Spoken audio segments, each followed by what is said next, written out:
رسول اللہ صلی اللہ علیہ وآلہ وسلم نے فرمایا تھا کہ ایک ایسا زمانہ آئے گا جب لوگ اپنی بیویوں سے زنا کریں گے۔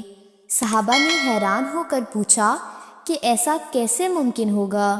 حضور صلی اللہ علیہ وآلہ وسلم نے وضاحت فرمائی کہ بسم اللہ الرحمن الرحیم، زنا کے حرام ہونے کی حکمت اسلامی معاشرے کی پاکیزگی کی حفاظت، ہر مسلمان کی عزت اور نسب کی طہارت کو باقی رکھنا ہے۔ یہ بات آج کے زمانے میں واضح طور پر دیکھی جا سکتی ہے کہ لوگ نکاح کے ٹوٹنے یا کفریہ کلمات کی لا علمی میں رہتے ہیں اور اسی حالت میں گناہ کے مرتکب ہو رہے ہیں۔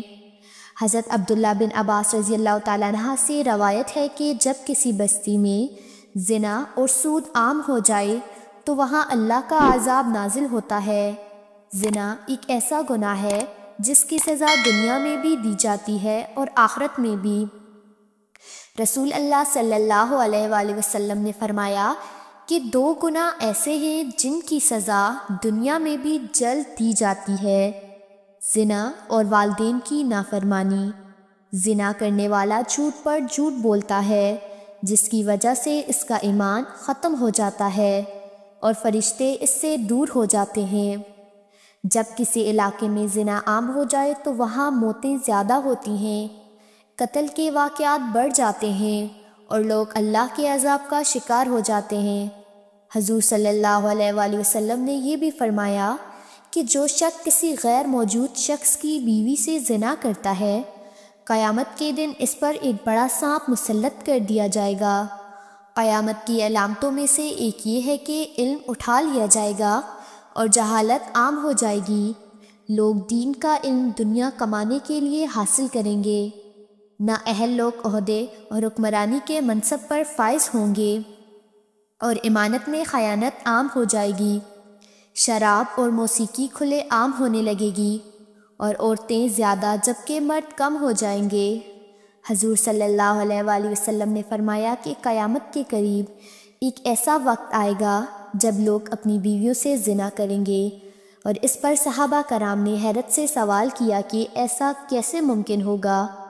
رسول اللہ صلی اللہ علیہ وآلہ وسلم نے وضاحت فرمائی کہ یہ اس وقت ہوگا جب لوگ دین کی تعلیمات سے غافل ہو جائیں گے۔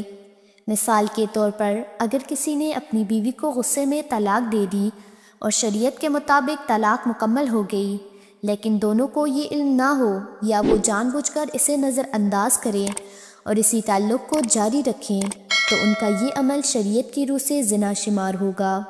حضور صلی اللہ علیہ وآلہ وسلم کی پیشن گوئی کے مطابق قیامت کی نشانیوں میں یہ بھی شامل ہے کہ اقتدار غلط لوگوں کے ہاتھ میں چلا جائے گا۔ لوگ بلند و بالا عمارتیں بنانے میں مقابلہ کریں گے اور زمین دوبارہ سرسبز ہو جائے گی۔ آج ہم ان تمام چیزوں کو اپنی آنکھوں سے دیکھ رہے ہیں۔ عرب میں بلند ترین عمارتیں تعمیر ہو رہی ہیں اور بارشوں کی وجہ سے سرزمین عرب دوبارہ سرسبز ہو رہا ہے۔ شام کی تباہی اور بربادی بھی قیامت کی ایک نشانی ہے۔ حدیث کے مطابق شام کے حالات امت مسلمہ کے مستقبل سے جڑے ہوئے ہیں۔ شام کی موجودہ صورتحال کو دیکھتے ہوئے صاف نظر آتا ہے کہ یہ پیشن گوئی بھی پوری ہو چکی ہے۔ کفار کا منصوبہ ہے کہ دجال کے استقبال کے لیے عرب ممالک میں افراتفری پیدا کی جائے۔